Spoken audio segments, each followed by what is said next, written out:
जय श्री कृष्णा, राधे राधे। आप सब कैसे हैं? मेरे लड्डू गोपाल चैनल में आप सबका स्वागत है। आज मैं आप सबके साथ शेयर करूंगी मोक्षदा एकादशी की पूजा विधि। मोक्षदा एकादशी करने से और व्रत करने से, पूजन करने से मोक्ष की प्राप्ति होती है।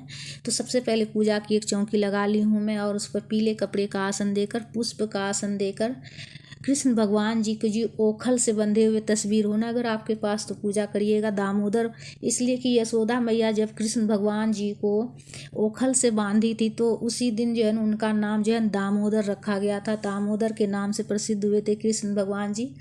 और गणेश जी को भी विराजित कर लेंगे, और कथा की पुस्तक हो तो पूजा में रख लीजिएगा पढ़ने के लिए। और सबसे पहले दीपक प्रज्वलित कर लेंगे। उसके बाद मैं एक पीतल की थाली ली हूँ, उसमें स्वास्तिक बना ली हूँ और पुष्प का आसन देकर लड्डू गोपाल जी को विराजित की हूँ स्नान के लिए। लड्डू गोपाल जी को स्नान कराऊंगी मैं। केसर युक्त चंदन से मैं स्नान करा रही हूँ। आप चाहे तो पंचामृत स्नान करा सकते हैं, गंधोदक स्नान करा सकते हैं। तो मोक्षदा एकादशी के दिन जो है ना व्रत करने से, पूजन करने से मोक्ष की प्राप्ति होती है। तो फ्रेंड्स, मोक्षदा एकादशी का व्रत एवं पूजन सुबह में स्नान करके स्वच्छ वस्त्र पहनकर पूजा का संकल्प, आप मतलब व्रत अगर आप करते हैं तो व्रत का संकल्प लेकर आप पूजा स्टार्ट कीजिएगा।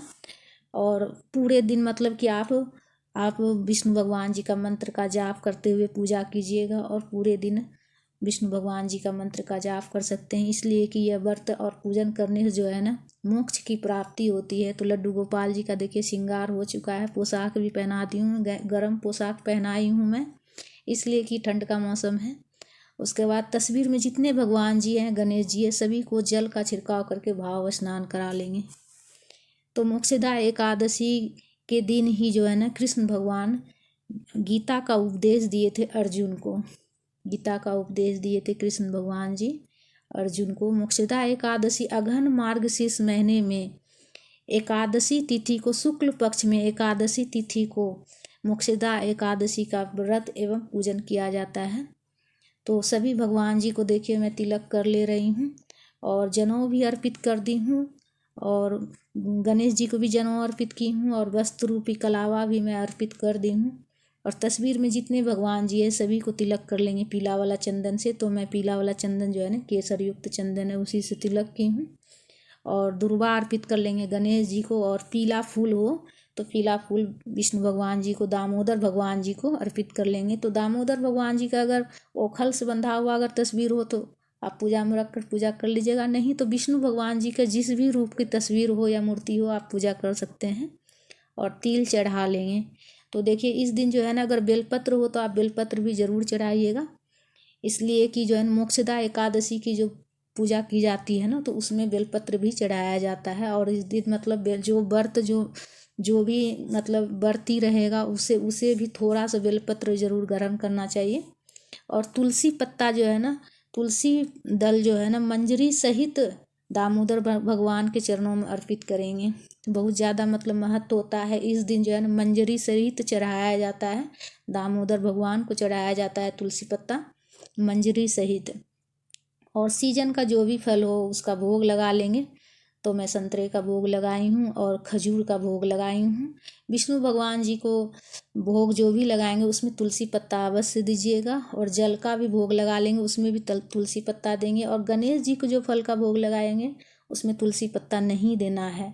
और तुलसी पत्ता देखिए एकादशी वाले दिन मत तोड़िएगा, एक दिन पहले ही तोड़ के रख लीजिएगा। मैं प्रत्येक बार हर एकादशी की वीडियो में बताती हूँ मैं, तुलसी पत्ता जो है ना एक दिन पहले तोड़ लीजिएगा। एकादशी दिन वाले तुलसी पत्ता नहीं तोड़ना है। उसके बाद धूप प्रज्वलित करके धूप दिखा लेंगे सभी भगवान जी को, हाथ में पुष्प लेकर कथा पढ़ लेंगे।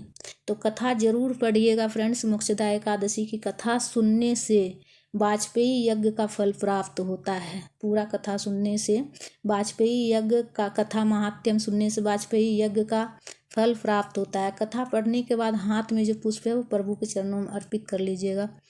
और कथा ज़रूर पढ़िएगा। कथा अगर आप पढ़ नहीं सकते तो फ़ोन में भी आप कथा सुन सकते हैं, तो कथा ज़रूर सुनिएगा। उसके बाद मैं एक छोटा सा प्लेट ली हूँ पीतल का, उसमें स्वास्तिक बना लूँगी। स्वास्तिक बनाकर उसके बाद आरती कर लेंगे, थोड़ा सा पुष्प का आसन देकर दीपक को रखेंगे। तो आरती कर लेंगे प्रेम पूर्वक। आरती दामोदर भगवान की आरती गाते हुए आरती कर लेना है प्रेम पूर्वक। तो अच्छा सा आरती कर लेंगे इस प्रकार से बिल्कुल। आरती करने के बाद हाथ में जल लेकर आचमनी जरूर करिएगा, इसलिए कि आचमनी करने के बाद ही जो है ना पूजा पूर्ण होती है। तो हाथ में जल लेकर 3 बार हाथ को घुमाते हुए आचमनी कर लीजिएगा। आचमनी करने के बाद पूजा पूर्ण होती है। आचमनी करने के बाद जो है ना हाथ जोड़कर प्रभु से प्रार्थना करेंगे, क्षमा याचना करेंगे कि अगर पूजा में कुछ भी गलती हो गया हो तो प्रभु क्षमा करिएगा। और पूजा में दक्षिणा जरूर रखिएगा, इसलिए कि पूजा में कुछ भी अगर कमी रहती है ना तो दक्षिणा रखने से पूर्ति हो जाती है। तो इसलिए दक्षिणा जरूर रखिएगा। पूजा पूर्ण होने के बाद प्रसाद पूरा परिवार ग्रहण कीजिएगा। और जो दक्षिणा चढ़ाए हैं ना वो द्वादशी वाले दिन जो है ना कुछ सीधा रखकर, कुछ अनाज रखकर और उसके ऊपर जो दक्षिणा रखे हैं वो दक्षिणा रख के ब्राह्मण को, पंडित को दान कर दीजिएगा। इसलिए कि द्वादशी के दिन जो है ना ब्राह्मण को दान और दक्षिणा देने के बाद ही व्रत खोला जाता है। राधे राधे।